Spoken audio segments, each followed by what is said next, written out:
Ah, nothing better than a good teabagging on a cold winter day. Am I right? A bowl of ramen, tonkotsu to be more exact. And what is ramen? A creamy broth flavored with salty liquid, served with noodles, pork belly and other delicious toppings. Ramen is also known as pig juice infused pasta or Japanese-Italian fusion.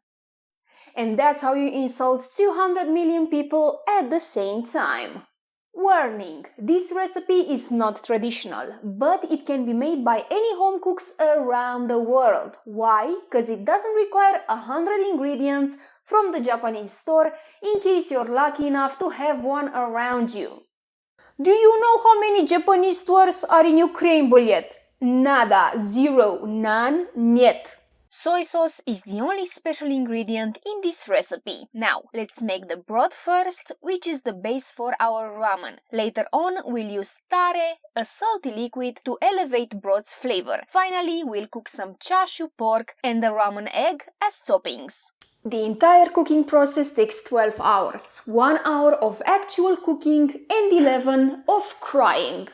So, for the broth, you'll need, get ready for this, pig feet. If I didn't discuss you and you're still here, congrats. First, we need to boil the pig feet for about 15 to 20 minutes. So, pig feet in, cover with water and blanch them. Think about this as a nice spa day for your pig. During this process, all the scum will be removed from the pig's feet. Do you want this in your food? No, didn't think so. This cleaning step is done when no more scum rises to the top of the water. I'll remove the feet into a bowl and rinse them thoroughly in cold water. I'll throw away that disgusting water from the pot and back in with the feet. I'll cover those with enough fresh water. Next, I'll use some vegetables to lightly flavor my broth. Green onions? You got it. Yellow onions cut in half? Why not? A garlic bulb with its papery coat removed goes in also. You can add them as is to the pot, but I like to char them first. By frying them a few minutes on each side, we'll get them looking like this. Come on my guys, remember about Maillard reaction. That's browning and browning equals flavor. I'll add those to the pot along with a knob of ginger. We'll simmer everything for 1 hour? No. 2 maybe? No. A whopping 12 hours, my guys. The mouthfeel and creamy texture is the main characteristic of the ramen broth. Do you see how creamy this broth is? That's the result of those 12 hours of boiling. The collagen, a long-chain protein, will be extracted from pig's feet. It will be broken down by heat and the yelling at 140 Fahrenheit into gelatin. Yep, the same one used in Jello. Pork-flavored Jello. This is horrible. That's why I need 12 hours of boiling to create the gelatinized creamy broth. During those 12 hours, 2 things to take care of. The first one, make sure to stir every 15 minutes for the first 1 to 1.5 hours. Otherwise, the pig feet will sink to the bottom of the pot and burn, creating an awful smell. The second thing is to refill the pot with water every hour. And now we just relax. Sip your morning coffee, have your healthy breakfast. Breakfast me. Yum. Then pass out on the couch like an animal. Remember that you have the broth on the stovetop. Run chaotically to your kitchen and taper your eyelids to your forehead so you can stay awake during the cooking process. After those 12 hours, the broth has reduced nicely and I'm left with 2/3 of it. The final part is to strain it and reserve the broth for later. Next, I'll prep the toppings. These give ramen the body it needs. Toppings are usually split into 3 categories. Carbs in the form of noodles, proteins, I'll make chashupork and the ramenegg, and the last category, veggies, fried mushrooms, finely diced green onions, and radishes. Let's prep the chashupork first. We'll start with a nice piece of pork belly, skin side down. I'm gonna roll that up as tight as I can until I get a log like this.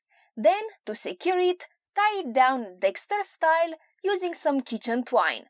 2 knots per rope should do the work. 1, there's the second one. Repeat that 3 more times and that's it.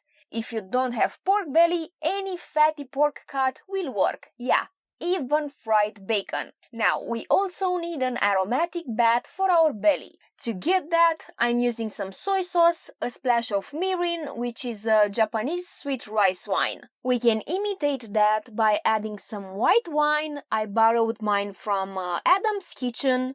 Hey man, any chance you have some white wine in your fridge? Great, thanks. Everybody say thank you, Adam. To that wine, I'll add some honey and some vinegar goes in as well. And that's our mirin. Add some mirin, water and vinegar. I'll roughly cut up some ginger and green onion, put those in, add some garlic cloves also, and that's it for our aromatic liquid. Place the belly in the pot, loosely cover with a lid, and I'm gonna bake this at 300 Fahrenheit for 3 to 4 hours, or until a knife can be easily inserted. Every hour I'm turning the belly 90 degrees, so all sides will get flavored. During those 4 hours, you can pretend you're a samurai, ting ting ting ting ting ting ting ting, or decorate your ginger, also known as Japanese Christmas tree. The final topping part, my guys, the almighty ramen egg. First, I'm gonna soft boil an egg, simmering water, a splash of vinegar in and in with my eggs also. Boil uncovered for 6.5 minutes. Take them out and put them in a water bath to cool. Peel and add them to an aromatic liquid that has soy sauce, water, vinegar, and that mirin substitute we talked about earlier. I'm gonna marinate the eggs for at least 4 hours, ideally 12 if possible. And that's the ramen egg, salty, funky, creamy, and full of flavor. And finally, if you got so far, you're a true warrior. Let's make tare, the salty umami liquid I told you about earlier. Let's face it, the broth is bland AF and doesn't taste like much. To bring it to life, I need to add this magical liquid. So, what do you look for in tare? Saltiness and umami flavor, that's it. Now, the salty component is easy to get. The answer? Soy sauce. Always soy sauce. What about the umami part? Well, I'm proposing anchovies, either paste or fillet, and roasted garlic. Both of them are major umami players. To roast the garlic, I'll cut out its end, heat it with oil and salt, and cover in aluminum foil. Bake at 400 Fahrenheit for 45 minutes. Once the garlic is done roasting, I'll add the soy sauce, my anchovy paste, and roasted garlic and mix everything. One last flavor enhancer for our tare, and that is that sweet wine we talked about earlier. A splash of that goes in, and this concoction of soy sauce, anchovies, roasted garlic, and sweet wine will be my tare. And now, ladies and gentlemen, we got the tare, we got the broth, we got the toppings. Let's mother freaking assemble. Broth in. Season with as much tare as you like. A preference of taste, I like more. Noodles time to take a bath, then I'll cut some chashupork slices, fry them up slightly and add those to the Japanese party. Decorate with fried mushrooms, green onions and radishes. The final touch, my ramen egg cut in half. And that's a delicious cooking marathon. What? There's no shame in eating ramen with a fork. Wait until we'll make sushi and eat that with a fork also. Oh, and one last thing.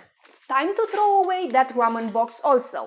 And until next time, remember, life is hard, get used to it.